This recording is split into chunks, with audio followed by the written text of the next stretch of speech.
meeting of the Performance Scrutiny, which is being held today, Thursday, the 9th of June, 2022. The meeting is being webcast with the exception of any business that the Cabinet resolves to exclude the press and public because of the likely disclosure of exempt information as defined by the Local Government Act 1972.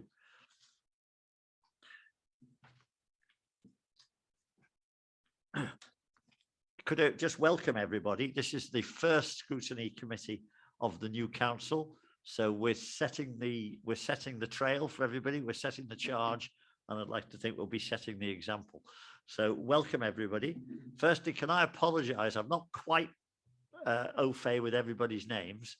But so if I don't quite have your name, please apologies now, but I shall do my best to be able to keep one eye on the screen and one eye on the papers.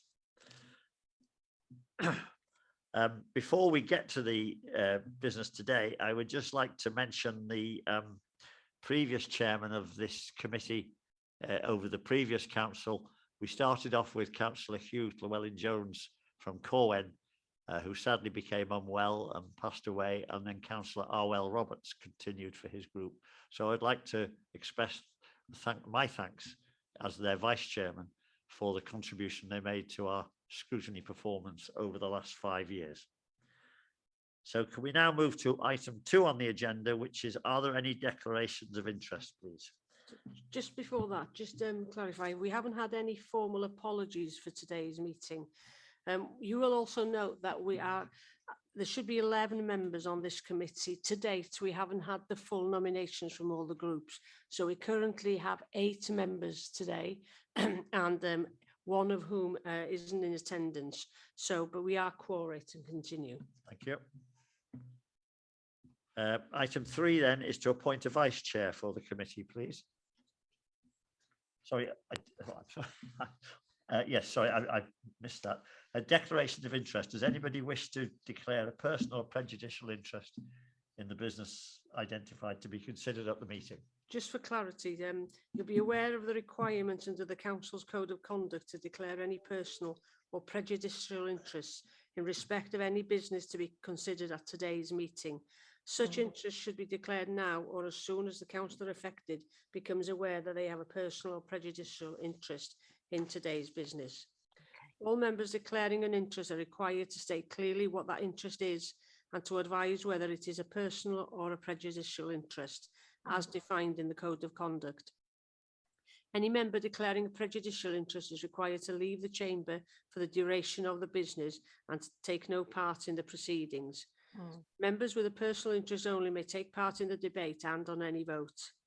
If a personal or prejudicial interest is declared today that has not previously been disclosed and recorded, the councillor concerned will be required to complete and sign a declaration of interest form, which is available from the committee support staff.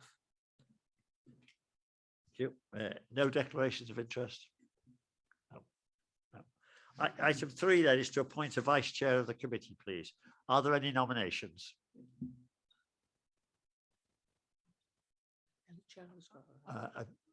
Ellie Chard, Councillor Chard. I'd like to propose Councillor Gareth Sandiland as vice chair. And I do know from 2012 to 17 he was vice chair on performance. I believe. Okay. Thank you. Is there a second for that, please? Yes, I see a hand up. Oh, it's yes. Sorry, it's Carol Holiday. Yes, there's no name. Yes, so that's been moved by Councillor Chard, seconded by Councillor Holiday. Are there any other nominations, please? Yeah. Right. So I think could we indicate those in favour, please? Anybody against? Councillor Sanders, are you happy to take the appointment? Well, I was just going to say, can I I'll accept that. Thank you very much, Councillor Irving. Good. And it's been nice to be recognised by our fellow councillors. So thank you. Yes. I'll be acting fairly and independently if I ever become, if Hugh is ever ill or anything like that. But thank you very much once again for your support. Thank you, Gareth. I think we've worked before, and I'm sure we can work again together. Thank you. Thank you. Right, thank you. Item 4 then. Are there any urgent matters? I haven't been notified of any. Do we have any, Rhiannon? No, I haven't been notified of any either. Fine, thank you. Item 5, minutes of the last meeting, which are on page 9 in your pack. If I could take you through them, please. Firstly, if I could take you through them item by item for accuracy. So the first page. Is that? Yeah, no, it's this one first, isn't it? Yeah, sorry about that. I've just been given an extra sheet of minutes. Thursday, the 17th of March. Item 1, 2, 3, 4, 5, page 11, and page 12, page 13, and page 14, item 6, and page 15, item 7. So I know it's difficult because an awful lot of us here today weren't there on that particular day. Is everybody that was there happy with it? Yes. Remove my card. I'm happy to second from the chair. Okay. Thank you, Hugh. Thank you. Can then move then to it. Just get everybody to show them. Yes, everybody happy? Everybody in favour of that? Could you just show, please? Yeah, fine. Thank you, everybody. Right, thank you. And I've just had another sheet of minutes. Just for you to sign them. Oh, sorry, that's just for signature. I'm sorry. Right, we can now move then, please, to item 6 on the agenda, which is the Council Performance Self-Assessment Report for 2021 and 2022. So that's going to be presented by the lead member, supported by the Chief Officer at the moment for that service, Nicola Neal. Thank you. And that will, we need therefore to go to page 17, please, members. Thank you. Diolch yn fawr, Gadeirydd. Dwi'n rhoi Thank you, cyflwyniad. Chair. Yes, I'm going to give you a brief introduction to this report. It's a very comprehensive report and a very valuable report to us as a council, looking back and also looking forward as how to move forward.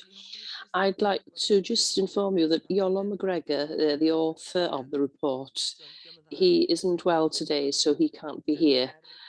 Although Nicola is totally able to answer most of the questions, there may be a possibility that some of your more detailed questions may not be able to be answered, so I'm sure you'll understand that. So on that note, I'll transfer to Nicola. Thanks very much. Diolch, Councillor Ellis, and bore da pawb. Here today to talk to you about the Council's quarterly performance report and self-assessment reports, and the purpose of presenting them to you as performance scrutiny today is one of the recommendations will be to ask you to approve the content so that we can take this forward to Council later in July. This is a report that will come to performance scrutiny 4 times a year. We produce quarterly performance reports, and the reports that we produce at quarters 1 and quarters 3 are always circulated to both Cabinet and to performance scrutiny for information and email discussion. And at quarters 2 and 4, they are tabled for more in-depth discussion at committees. The performance reports focus on our performance against our corporate plan. And our corporate plan serves a few pieces of legislation. First of all, it covers the Wellbeing of Future Generations Act, so contains our wellbeing objectives. It also meets the requirements of the Equality Act, so it covers our equality objectives. And more recently, the reports also cover the requirements of the Local Government and Elections Act. So there is a sections within the report that focus not just on our corporate plan, but also the latter half of the report focuses on corporate health and that is a requirement of the Local Government and Elections Act, which asks us to summarise our performance and the strengths and the challenges that we face across some of the key governance areas of the council. So those areas that help us to run the council effectively, such as performance management, risk management, financial management, etc. Attached to the report that you've got today are 3 appendices. The first one is a corporate self-assessment. This is a statutory document and is a fairly new legal requirement, again under that Local Government and Elections Act, which asks us to produce a short summary and a summative evaluation of our performance, both against our corporate plan and those governance areas that I mentioned before. It draws on information that has been tabled through at committees throughout the year. That could be the quarterly performance reports, of which an example you'll receive today. It will also be the annual governance statement, statement of accounts, social services director's report, and also it will reference media coverage that we've had during the year. So it's a statutory document, an important one, and we hope that there's a lot of information that's provided to you in the quarterly performance report that's really rich, but that self-assessment really cuts through the heart of some of the commentary that we provide as well, and is a useful highlight and summary document. What I would like to do today is just give you some highlights from the headings really that are covered in both the quarterly performance report that you've got at Appendix 2 and also covered in the self-assessment. So first of all, in terms of equality, some of the highlights from this year, we've produced an interim strategic equality plan, and we've also introduced measures to support accessibility and diversity in democracy.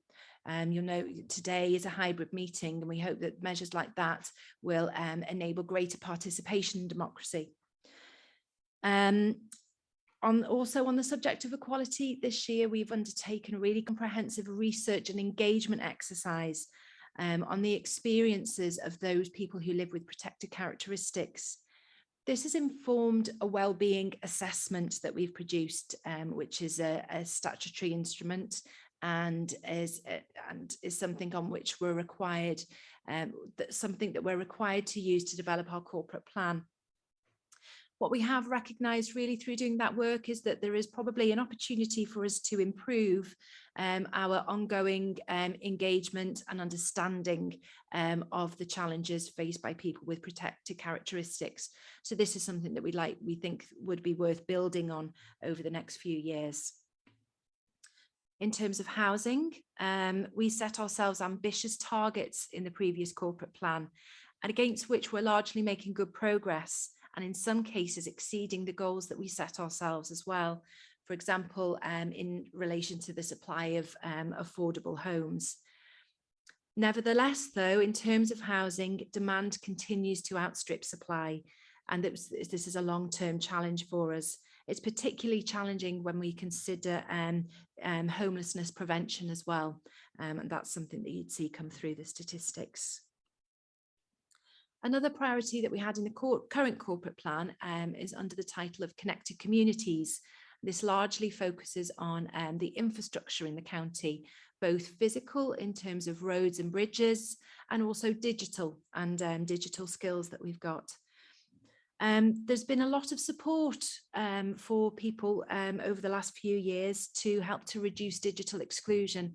Our libraries and other projects that we've run have really helped to support people with to sharpen up their skills in terms of digital use, and also they've taken the opportunity for some intergenerational working under that kind of banner as well. However, digital connectivity, although it has improved, it still lags behind our ambition for our communities. So, which is a key finding from our wellbeing assessment, and which might well be something that the new council will want to focus on as well. In terms of road condition, we've seen an improvement in the overall statistics around the condition of roads in Denbighshire, but the ongoing investment that's required to either maintain or improve that situation is significant. And we also need to ask whether the road conditions that we are working with meet the expectations of our residents. Another priority we've got is around resilient communities, and this is around the council supporting both independent resilience and community resilience. So some of the key achievements over recent years include the fact that we have become a council that's officially working towards being dementia friendly. We've received that accreditation in conjunction with the support of the Alzheimer's Society. Under resilient communities, actually, I think it's a good example of a priority where we do a lot of partnership working. We work a lot with the third sector and also grassroots sector to deliver for our communities, and also to raise awareness of some issues such as domestic abuse. However, we do face some challenges. Care is a particular challenge for us at the moment, both in terms of the affordability of resourcing the provision of care, and also in terms of capacity and recruitment. We've been facing some challenges in that field as well as others. However, recently we have launched a carer strategy in recognition of the important work that carers do. And we've developed that strategy in conjunction with carers as well. So we think that's a good example of co-production and working closely with our communities. In terms of the environment, we've made great strides with this particular topic over the last few years. There's been extensive tree planting across the county. There's been multi-million pounds worth of investment in flood prevention. And we've also developed a climate and ecological change strategy, which has 3 core strands of work in it. One of the ambitions within that strategy is to become a net zero carbon organisation by 2030. Another is to enhance biodiversity across the county. And the third key strand of work under that strategy is for us to reduce emissions from our supply chain. So looking at what we can do with procurement, with our procurement powers, really, to reduce carbon emissions and support that zero carbon agenda that we have. I should emphasise how challenging that target of being a net zero carbon organisation by 2030 is. We've done much work, but there is much more work to be done, and some key changes and probably levels of investment that we'll be looking to implement over the next few years in order to ensure that we're on track to achieve our goals. Finally, in terms of the corporate plan priorities, we've got a priority around supporting young people. That's both in terms of academic attainment and also well-being. Young people have been particularly impacted on a number of fronts from the pandemic. The impact of the pandemic on attendance and timetabling in schools is really likely, we anticipate, to have exacerbated inequality in terms of attainment, and will continue to pose a challenge for us over the next few years. That's also for our schools combined with the introduction of a new curriculum. So there's a lot of work that we acknowledge that schools will need to undertake. So that attainment will continue to be a focus for us. But if we look at the well-being side, we've had some successes in working closely with young people through schools, etc., to examine their well-being and equip them for the world of work in the future by offering work experience opportunities. So that's one section of the self-assessment that I've covered, which is a review against our corporate plan. I'd also like to cover some of those corporate governance functions that I mentioned earlier. So there are 7 functions, and they are laid out really within the Wellbeing of Future Generations Act, and that's what we've aligned ourselves to here in terms of the review.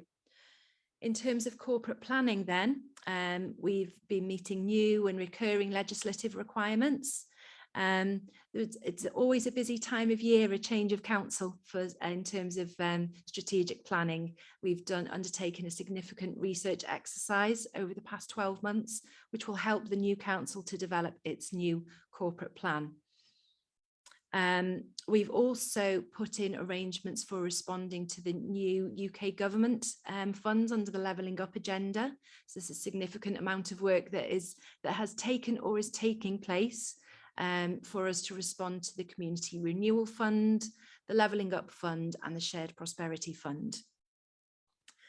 There are also, in terms of the way the council is structured, you'll know that there are some plans in place to restructure our senior leadership team, and that will be done over the course of the next year. In terms of financial planning, overall, our processes are strong, and that's been confirmed both by internal audit opinion, and we are also heavily regulated by external auditors in this field. We have moved towards 3 to 5 year budgeting, which will really help our services to plan, at least for the medium term, despite us seeing significant budget variations. There are some significant challenges that we do foresee, though, in terms of finance over the next few years, not least the rate of inflation and some pressures on our services due to cost of living crises, which are in the news at the moment. In terms of performance management, we have got effective project management arrangements in place, and that's been confirmed by Audit Wales. We've recently strengthened and altered our performance reports to reflect the requirements of the Local Government and Elections Act. And in the future, we'll be reviewing our performance management framework in light of the new corporate plan and governance arrangements in relation to that. Something that members will also be interested in is on a less formal basis, as well as evaluating our progress against our corporate plan. Each service has its own plan, its own business plan, departmental plans, and we do have processes in place for overseeing those as well. So we'll be resurrecting our service performance challenge process this year. Risk management is on our agenda for this meeting today. Recently, over the past 12 months, that's been subject to an internal audit review, and I'm pleased to say that it received a medium assurance with some good recommendations that we've already implemented. We do carry a significant number of risks, especially in light of significant changes in our communities over the last 12 to 18 months, but we'll be able to talk about that on the agenda later. Workforce planning. In order for us to deliver successfully, it's really crucial that we've got the right people in place. And the recent, since COVID, I think that in common with most organisations across the UK, we are facing some challenges in terms of recruitment. But there is work being undertaken to review our options in relation to that. We do have strong workforce planning arrangements in place, and a significant piece of work that the council is implementing at the moment in terms of its workforce is a new ways of working project. That's looking at our arrangements for home working, business travel, how we conduct meetings. So, the conducting of hybrid meetings is a significant development under that branch of work. And I think this is a really good example as well about how some of the projects that we do deliver benefits across or have interdependencies with our broad strategy. So, for example, hybrid meetings support our goals around equality in terms of inclusion and accessibility and participation in democracy. Not only that, but reducing the need to travel and to commute also supports some of our ambitions under the net zero carbon work that we've prioritised. In terms of our assets, we face some significant challenges. I alluded to earlier about the fact that one of our priorities is around our road and bridge network, and that's in need of continual investment. However, it is a positive that the council has committed to a certain level of investment over the next 5 years. The carbon agenda will also be a huge challenge for us when we think about our assets in terms of our office buildings and also our school buildings. And finally, the last governance area that I wanted to talk to you about was procurement. So the team there has made improvements to advice and support available to services and is encouraging good procurement practice. That's on the back of some internal audit work. And I know that the team is working both from the legal service and also the finance service. So they're working across, they're working corporately to try to enhance and improve the service and advice that is that comes from the procurement team. There have been some decarbonisation actions that have been hampered due to management capacity. So there is an ambition for us to recruit some expertise in terms of helping us to achieve that goal of reducing carbon from our supply chains. But we are introducing a new procurement strategy, and that should be in place by the end of summer. Okay, so that's an introduction to some of the highlights from the in-depth reports that you've received. Happy to take any questions. Diolch. That extremely clearly, and you've covered a lot of ground in a relatively short period of time. So I think now, having got your report in front of us and heard what you've had to say, I'm going to open this to questions. Firstly, in the room, Paul, have you got any questions you want to? Oh yeah, I can see John Harland's hand up. Yes, please, Councillor John. Yep. Can you hear me? Thank you, Hugh. That's and fine. Thanks for the report delivered there. I put a number of questions to the staff there, and thank you, Rhiann, for responding to the questions and your staff prior to the meeting regarding the annual report. If I may, I'll just run through them as briefly as I can without referring to every single word that was in reply. But on page 47 and 51 of the annual report, it refers to decarbonisation of travel and project brief, travel to work, education. There was no mention of any implementation of any active travel plans, which from our perspective was a glaring omission. However, I've received a reply saying that the sustainable transport plan is under development and will take account of provision for active travel. I was just wondering when that sustainable transport plan will come to fruition. What's the timescales on that, really? So if somebody could answer that question for me.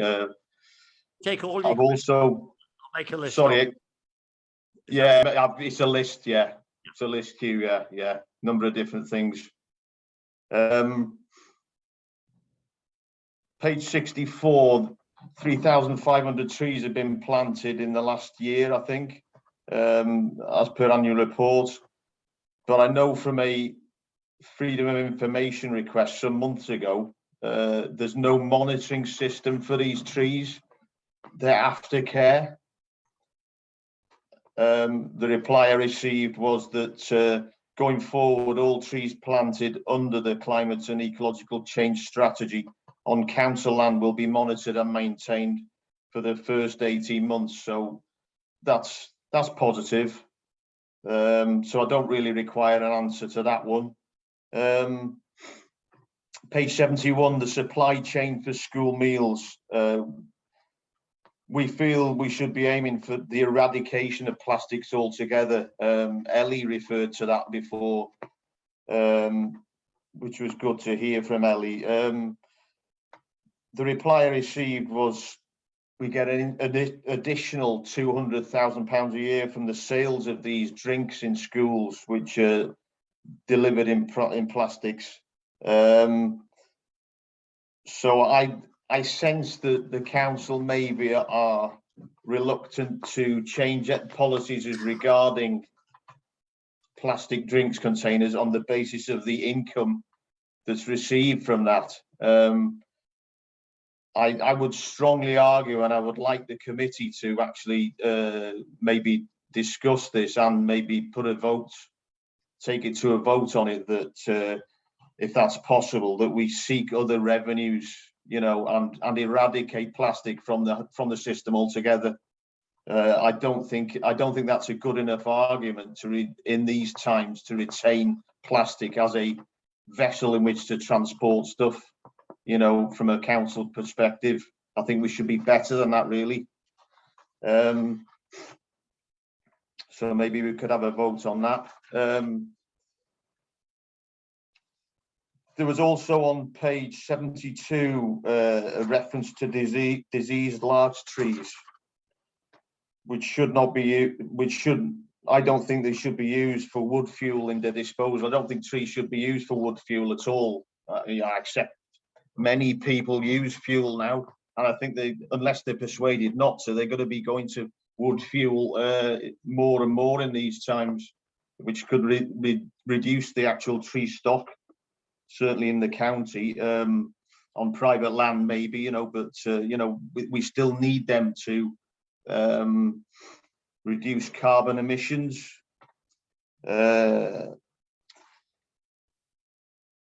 council, the reply received, the council has no control over this felling operation because it was done on private land, and it was done under the behest of National Rivers Wales, and it was a local contractor. But you know, I would, as an aside to that, I would like us to maybe agree as a scrutiny, if it's possible from a scrutiny committee direction, that we shouldn't be either involved directly or indirectly with contractors who burn any type of wood product or sell them off as logs to private people to use in their wood burners. I would like us to agree to that, maybe, if that's possible here today. Page 73, there was tree planting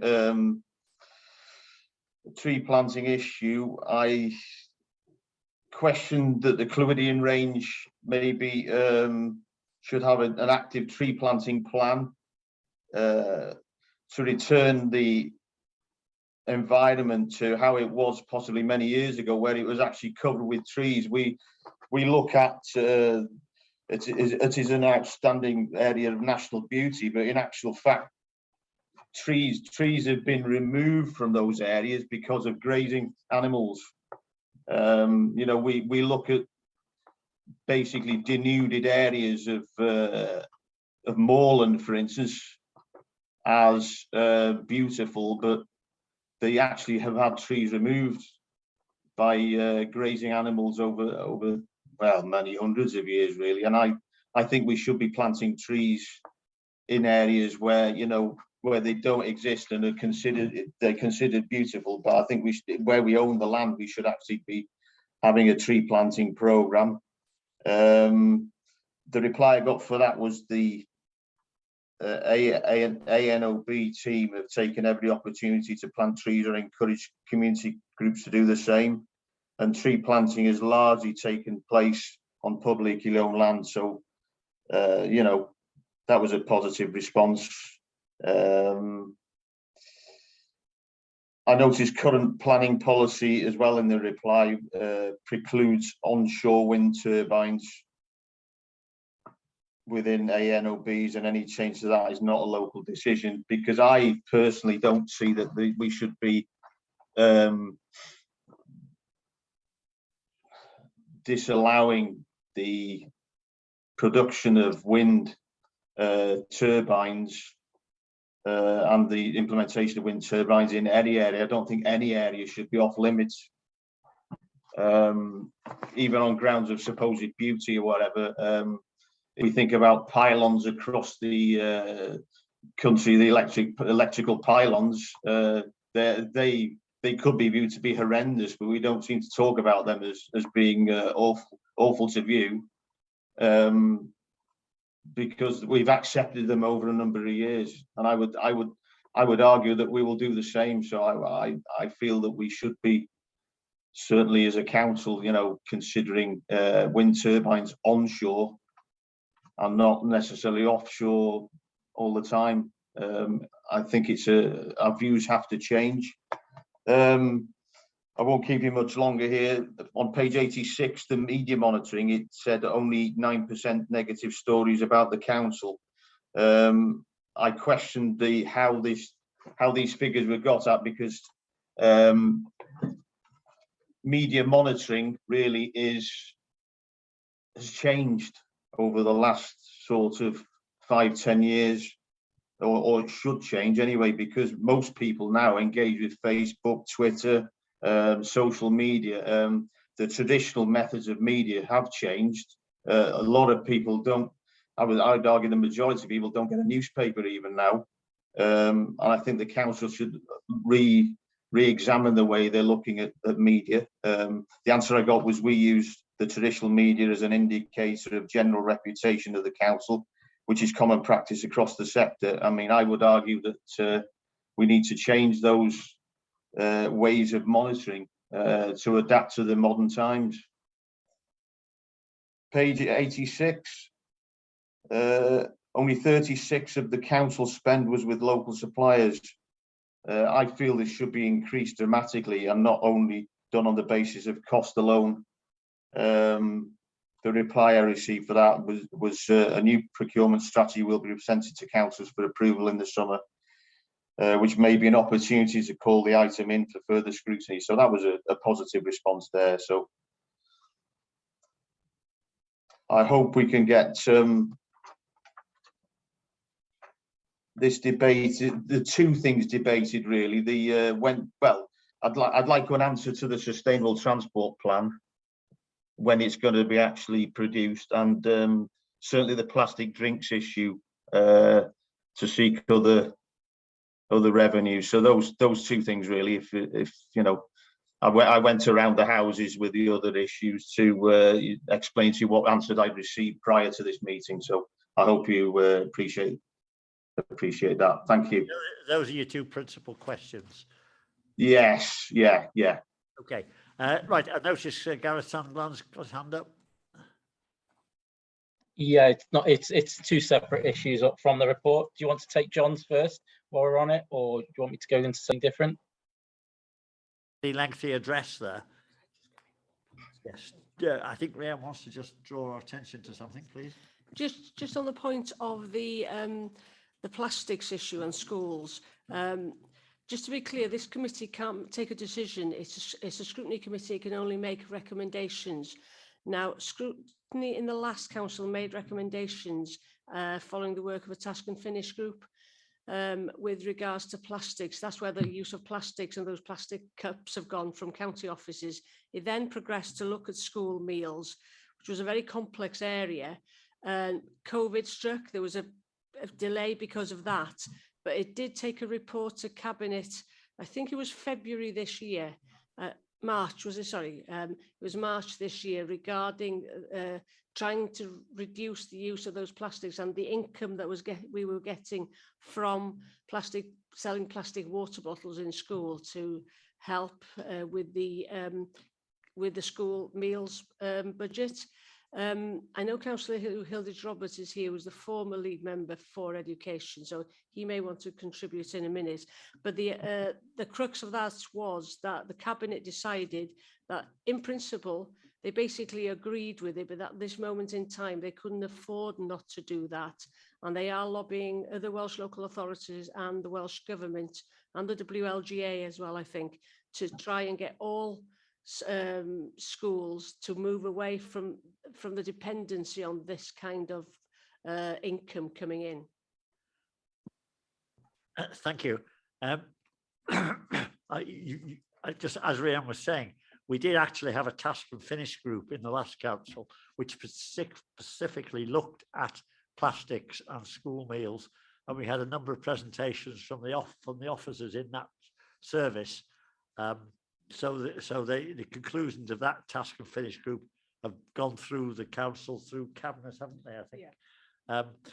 So I think where we are today, we can't make a decision today, but within our recommendations today, we can include some of your suggestions, if the committee will support that they be considered further as we go down the line. But Hilditch Roberts is here.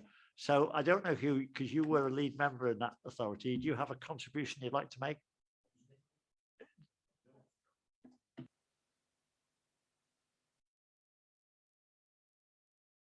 Yeah. Just to be clear, we brought a paper to Cabinet following the trial at Ysgol Glan Clwyd in St Asaph. And when you do the figures, off the top of my head, I think is about 220,000 net. It was that the income that is derived from the sales of drinks in plastics. And at the time, and it's still the time, is that there is a significant change in the school meals approach to throughout Wales, with the free meals being given to all children in primary schools, and there's a review, I think, also of secondary schools. So there's been an increased cost in buildings and kitchens, which has had a knock-on effect. So fundamentally, the appetite in the last administration was certainly there to actually, get rid of plastics if possible. But unfortunately, the budget wasn't there at that time when there was cuts. So going forward, and this is difficulty, I think when you come to scrutiny and you're new in post, it's only recommendations to cabinet that come from this arena. My advice would be, if you feel strongly that you want to ask the budget, is that you actually put a motion to full council around this area, and then therefore something can be done on the back of that, which would be around the budget and the ambition of this administration, how far they want to take it forward. So, I think the best example is one of our headmasters was so committed to doing this, but when the finances came into play, that ambition was taken away a little bit because of the complexity around it.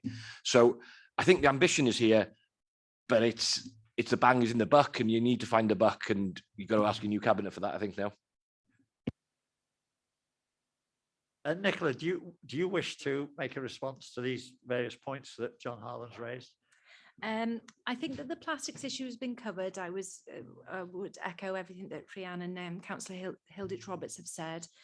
In terms of this timescale for the sustainable travel plan, I will need to get back to you, Councillor Harlan, to confirm that. I would anticipate that would be within the next, or by the end of this financial year, in order for this council to approve that plan and to have time to deliver on it. But I will confirm that detail for you. Thank you as well for the questions that you asked. And you've covered some of the responses you've had. Rhiann, would it be appropriate for us to share those questions and those responses with committee as well? Post this. Yeah.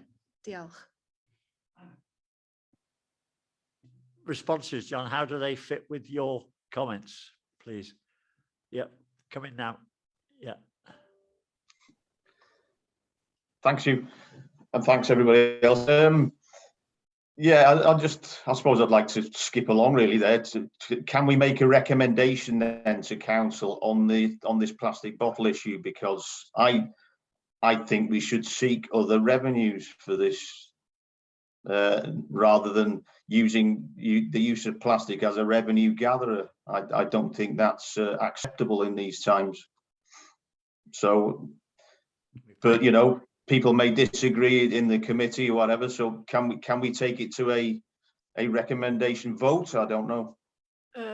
You could. The recommendation would be to cabinet rather than to council. But as was mentioned earlier, you may want to put a notice of motion into county council around it, so that something can be worked up as part of the budget setting process, perhaps. So it's a question of which way you'd like to handle it. We can build something into our recommendations today that will go to cabinet and eventually find their way through the cabinet to council. Or if you want to circumvent that, you could make a separate notice of motion to the next meeting of the full council. So it's a question of which you think would be more effective to your point of view. Come back in. Yep. Can I do both, or can we do both? Make a recommendation today, and also go down the full council route. Yes. No, I'm just, sorry, as you're aware, I'm also new to this role. I'm not sure what the scrutiny committee would be recommending on to cabinet, because the recommendations should be, maybe I'm wrong, so Rhian will correct me if I'm wrong here. The recommendations should be on what we're asking you to consider, which is this report, not the actual details of the projects which the report is reporting on. So in that case, I would suggest that putting a motion to the council would be the most appropriate way forward here, but stand to be corrected on that. Yeah, that's true. When you do take a recommendation to cabinet, it would and in this case, it could be on this report, because this is just an overall performance report. You would have to do a standalone recommendation and present a paper to cabinet, but you would need evidence behind that to substantiate your recommendation. So we would need a bit of working up. Perhaps a notice of motion to council.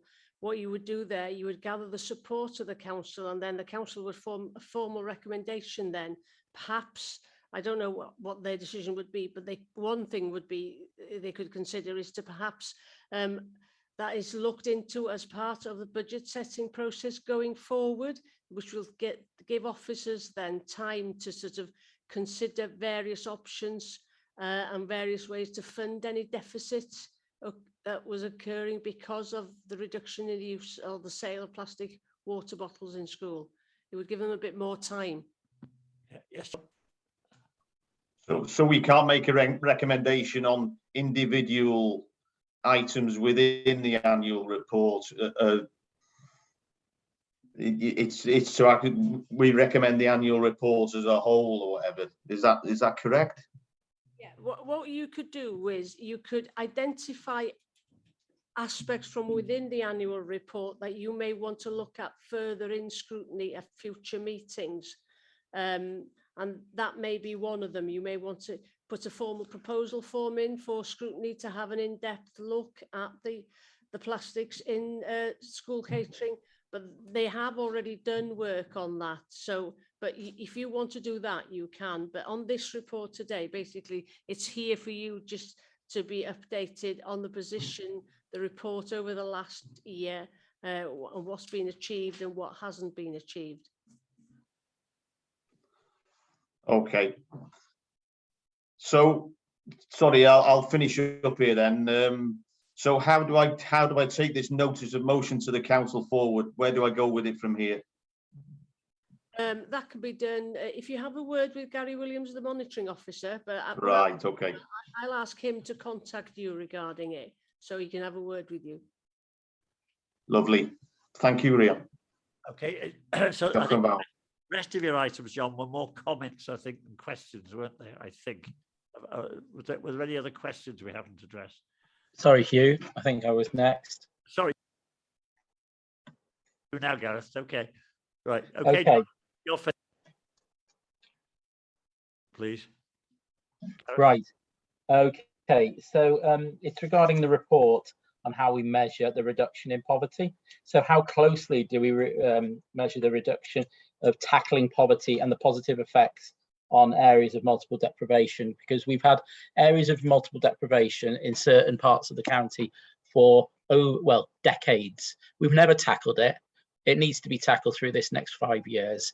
We need a strong and effective way of measuring that performance.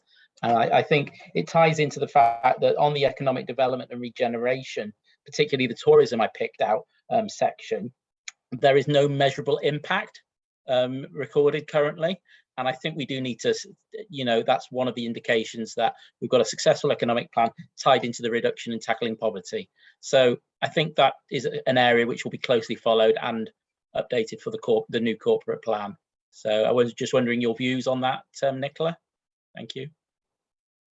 Come in there, Nicola, please. I can. Thank you, Chair, and thank you, Councillor Sandilands. In terms of measures for monitoring deprivation, there's nothing explicit about that in this report, actually, because the corporate priorities that we set ourselves don't include tackling deprivation at the moment. Okay, so that's why we report on our corporate plan, and at present, the corporate plan that's just coming to a close doesn't explicitly reference deprivation. However, we are in the process of developing a new corporate plan at the moment. There'll be some work done with Cabinet. We have a council session that's scheduled for later in July, and the timetable overall is our goal is usually to try to develop a plan that can be ratified at full council in October. So you will have an opportunity to feed into that corporate plan, what it looks like in the future, and I'm sure discussion about deprivation and some of the stubborn issues that we face in terms of that Wales Index of Multiple Deprivation will be given consideration. Yeah, thanks. If I can just come back, I suppose what I'm looking for is when the different projects and that show up, is there a tick box to say, you know, they've considered how it's going to tackle poverty and what effect it's had? So it's cross-section across the different projects, but making sure that everybody considers that as a key priority. So I think thanks very much for the information, and I look forward to seeing how that's going to be implemented. So thank you. Are there any other questions on the report that Nicola presented to us this morning? No. In that case, I'm going to go to the recommendations in that case, when I find them.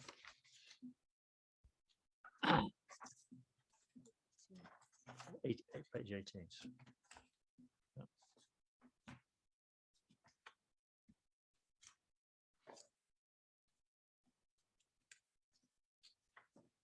Sorry to keep you there. So the recommendations are that it is recommended that Performance Scrutiny Committee considers and comments on the report, which I think we've done fairly extensively this morning, and agrees any further actions required to respond to any performance-related issues highlighted within the report. So I'm just wondering, Leanne, if you can advise us here, is there anything we could build into those recommendations that reflect the questions both from Councillor John and Councillor Gareth? Yes, I think we can.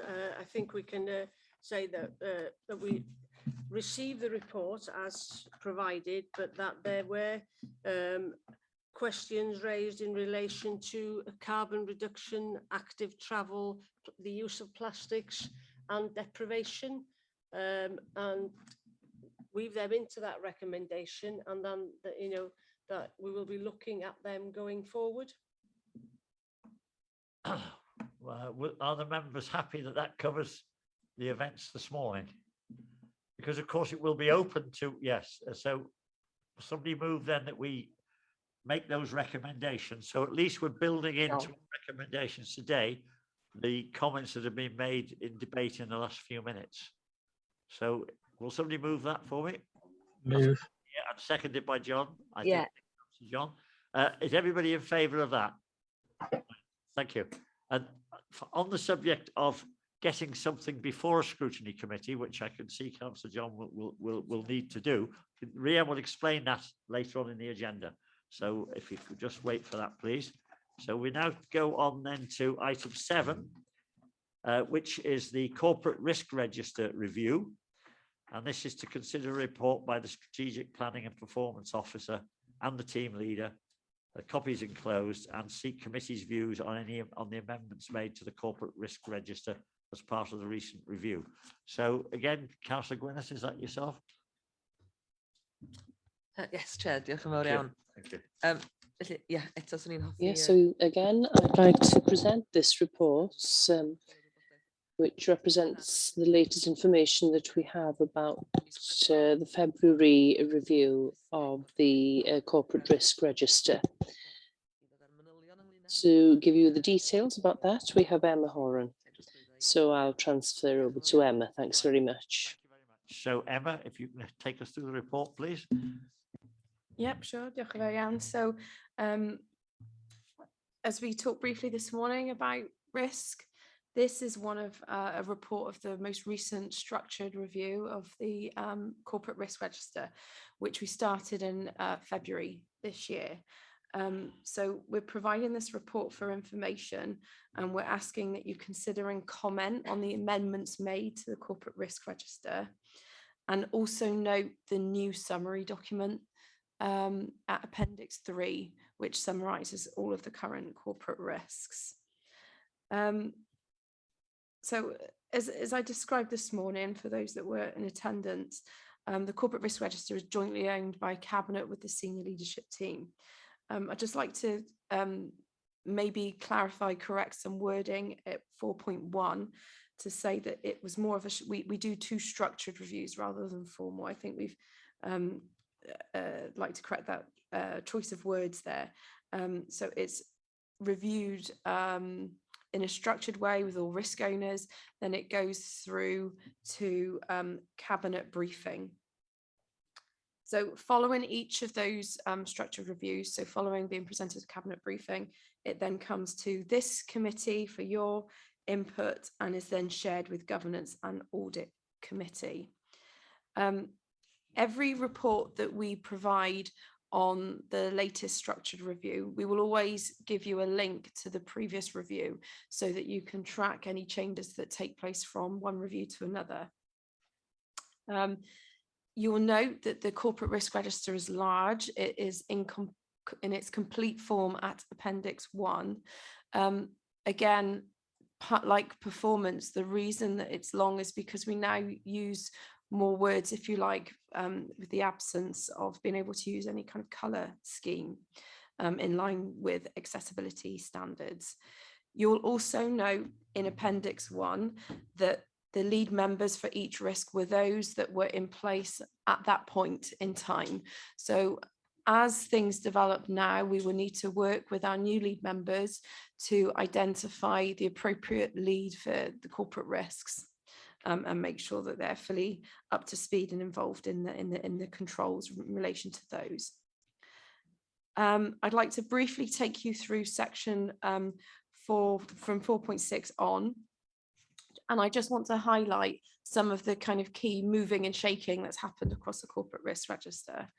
4.8, we had previously escalated the risk in relation to health and safety incident resulting in serious injury or loss of life.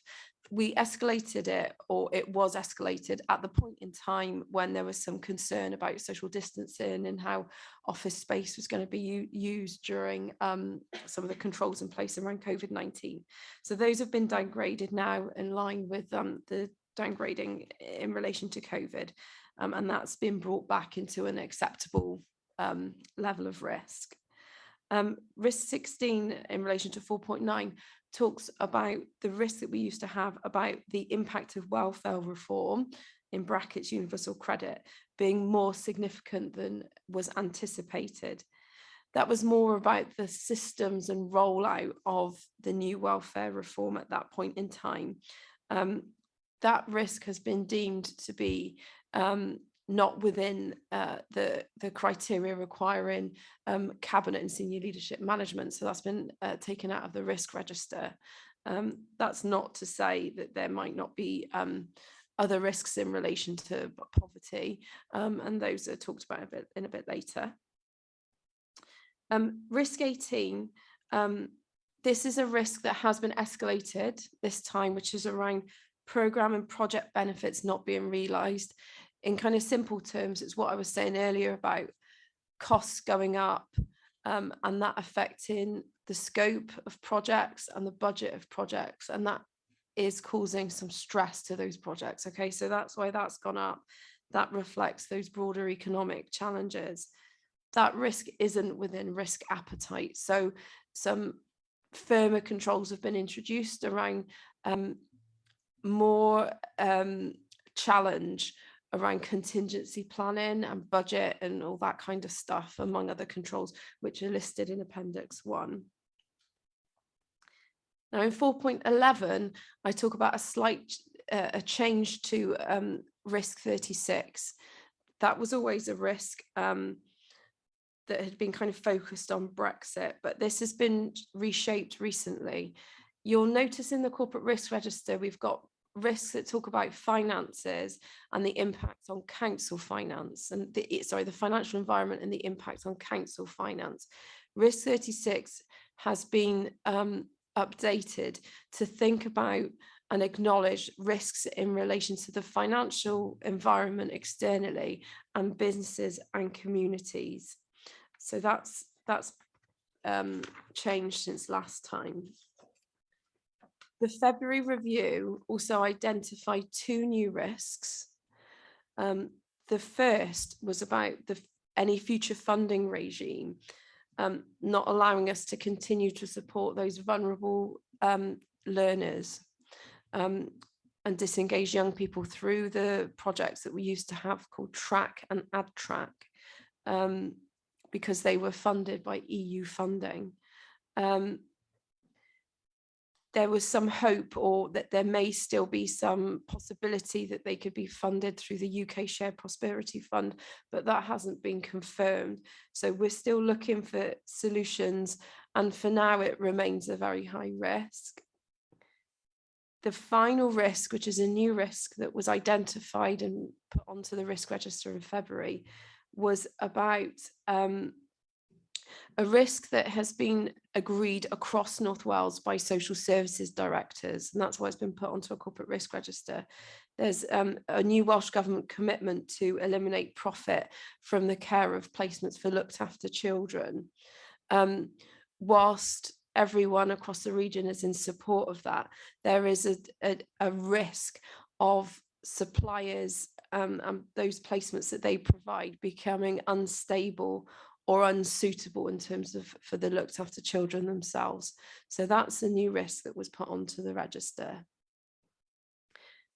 The report very briefly talks about risk appetite, and at 4.15 you'll see that we've got 22 risks on our corporate risk register, and 2/3 of those, roughly 64%, are outside of our risk appetite.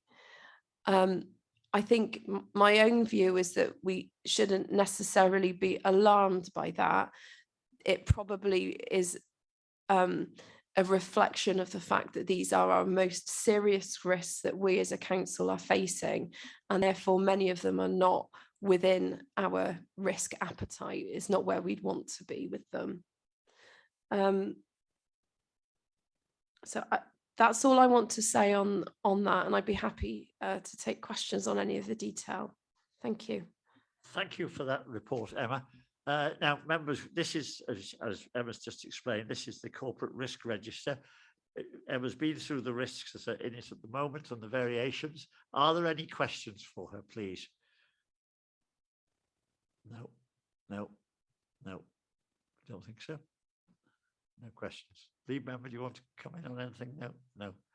And in the room, no, quite okay. Yep, fine. In that case, I'll take you then, as there's no questions, I'll take you to the recommendation, which is that the Performance Scrutiny Committee considers and comments on the amendments to the Corporate Risk Register in Appendix 1, including the status of each risk against our risk appetite statement, which is shown in Appendix 2, and notes the summary document that may be used by members and officers as an aid memoir, which is highlighted in Appendix 3. So that's the recommendation. Is anybody prepared to move the recommendation? I'll do. Thank you. Thank you, Councillor Elliott. And it's seconded by Councillor Paul here. Thank you. All in favour of accepting the report? Yeah, I think nobody voting against, is there? No. No. Thank you.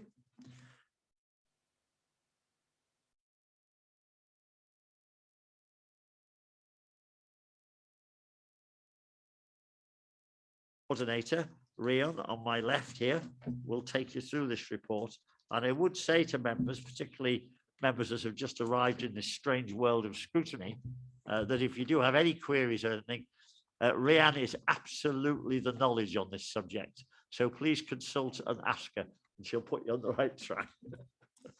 Thank you, Rian. Thank you very much. Don't believe every word he says, please.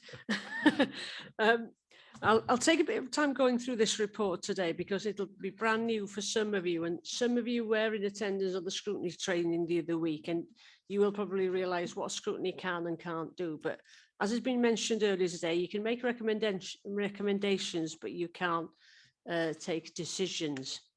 Now, this is a standard item on your agenda at every meeting, and it's an important item because you need to make sure that the topics you're looking at are current and are relevant, and that basically you, by looking at them, you can influence and make changes in the long run. Now, you will see as Appendix 1 to that report, the forward work programme, which you've inherited from the previous committee.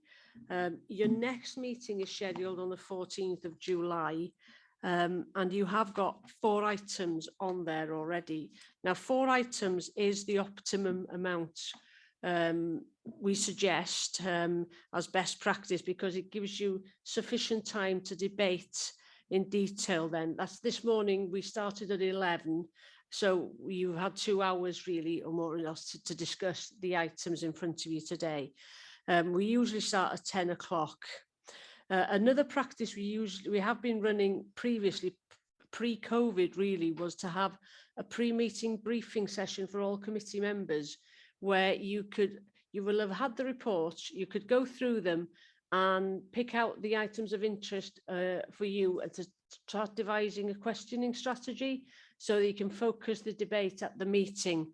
Now, in the post-COVID world, or the living with COVID world, wherever we're in at the moment, that can be slightly easier actually, because we can do it virtually.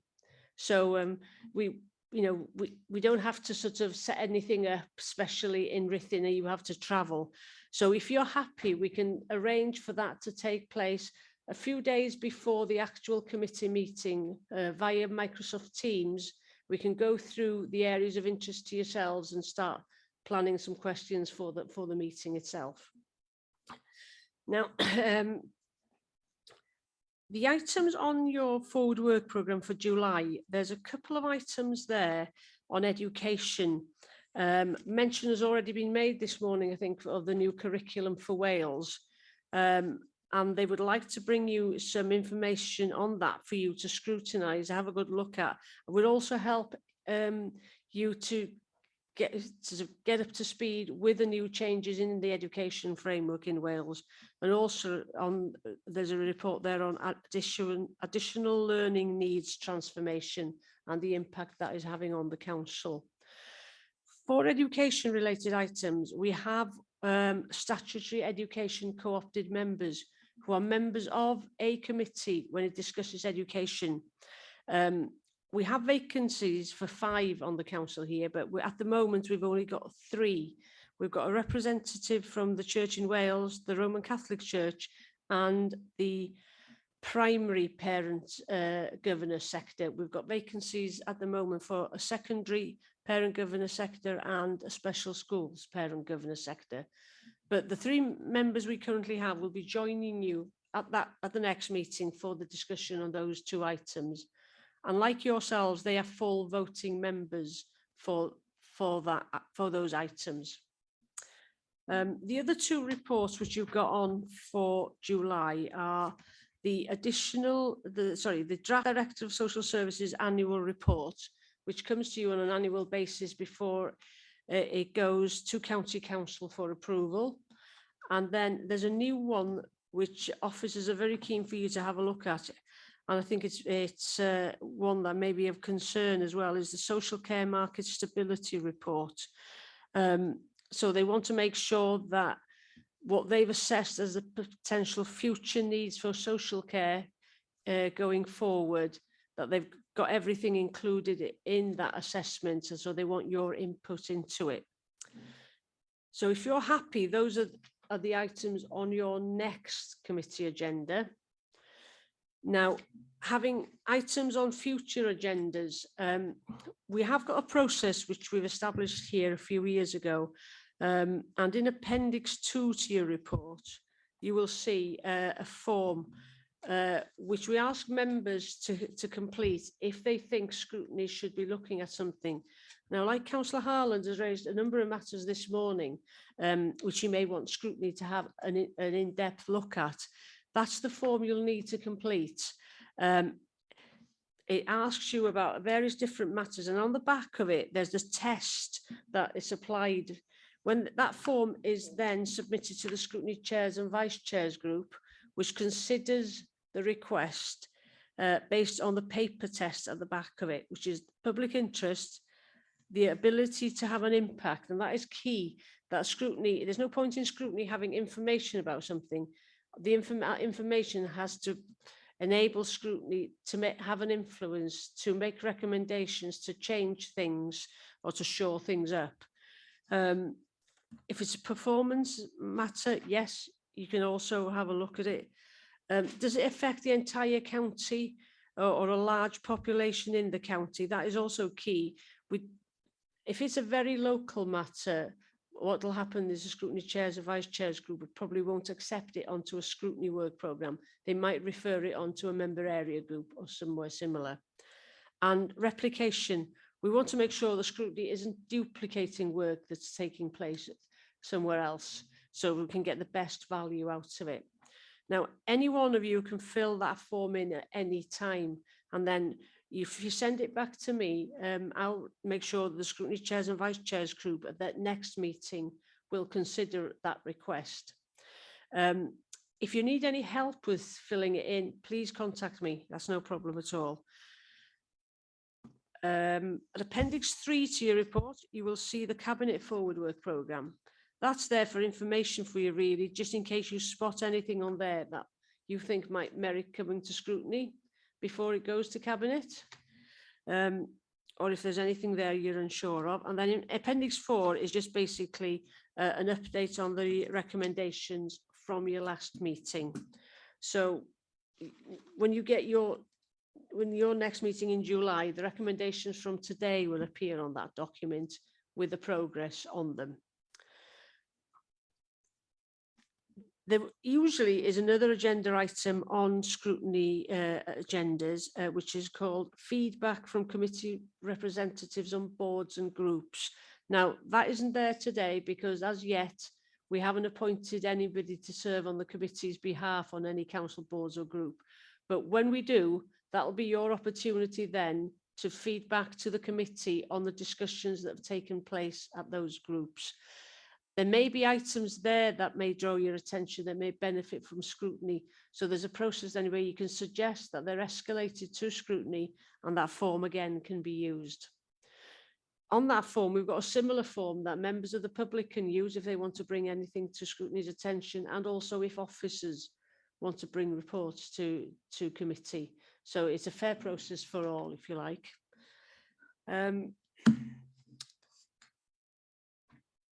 Scrutiny in the past council, the Scrutiny Chairs and Vice Chairs group did look at the type of things that scrutiny should be focusing on, and they all agreed that it should be budget savings and financial pressures, achievement of the corporate plan objectives, which is part of that work you've done this morning.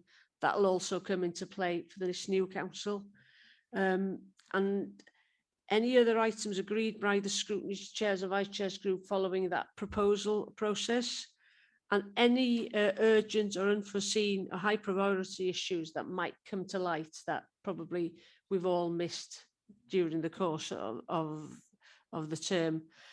And also towards the end of the council term, they looked at supporting the council's recovery from the COVID-19 and responding to the COVID-19 and basically bringing services back to business as normal.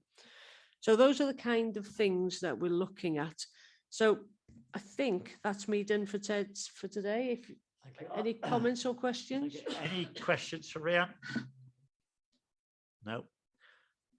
Well, in that case, I can move to the recommendations, which we consider the information provided, approve, revise or amend the forward work programme as we deem appropriate, though I don't think we do wish to amend it at the moment, and determine whether any key messages or themes from today's meeting should be publicised via the press and social media. Again, I don't know whether there was really anything appropriate there today. I appreciate this has been a learning curve for us all this morning, no less me. I think we'll find the scrutiny process more clearer when we're actually dealing with technical officers, if I can put it like that. So if somebody's coming in from, I don't know, highways to talk about grass verges, at least you're going to have the appropriate technical officer here to deliver your questions at, and that's really the way forward. Where today we've been restricted to 2 items, and it's been these really 2 big items about self-assessment and corporate risk, but there's nothing that we've been able to get at, so we say, a technical officer over. And I think once we get into that phase of the process, I think you'll find it all becomes clearer. But thank you very much, everybody, for coming today. Yeah. And I hope we haven't discouraged anybody with the first meeting of the present series of performance scrutiny meetings. And I hope we'll all go together as a team going forward. And I'm quite sure out of today's meeting, Rhiannon is going to be receiving a number of proposal forms. They will go to the scrutiny chairs and vice chairs group and for approval, hopefully, and come back then to the committee for debate. And then, for instance, John asking about larch trees, we would have the appropriate technical officer here for him to question personally. And that, I think, is going to be the way forward.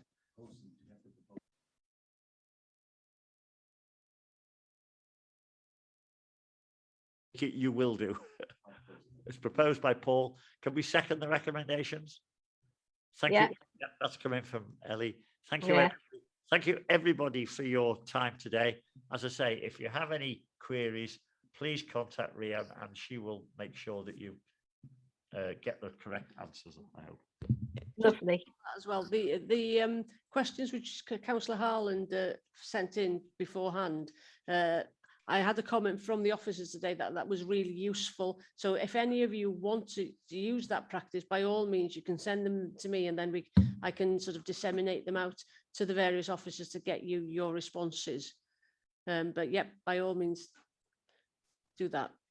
And the other matter we just touched on was the principle of having a pre-meeting remotely, where we can go through the agenda together informally, and people can flag up the sort of questions they might like to ask. That's really the process, isn't it? Yeah, We have adopted that, haven't we? Yeah, if you're happy as a committee to do that, we can arrange it a couple of days before the next meeting in July. So we can, it's more of an informal discussion about the topics that you think need, a good airing at that meeting. It's sometimes quite useful, I've found in the past on the different scrutiny committees I've been on, that you can spot something like, for instance, plastic containers in school meals, and then we can decide who's going to ask the question, really, rather than 3 people all try to ask the same question at once. So that's really more just to steer the progress of the meeting when we actually get the officers in front of us. So happy to do that, everybody. Yeah, good, lovely. In fact, I think at this point now I can close the meeting and thank everybody for their attendance. Thank you. Yeah. Thank you. Bye. Everybody, Bye. Bye. take care.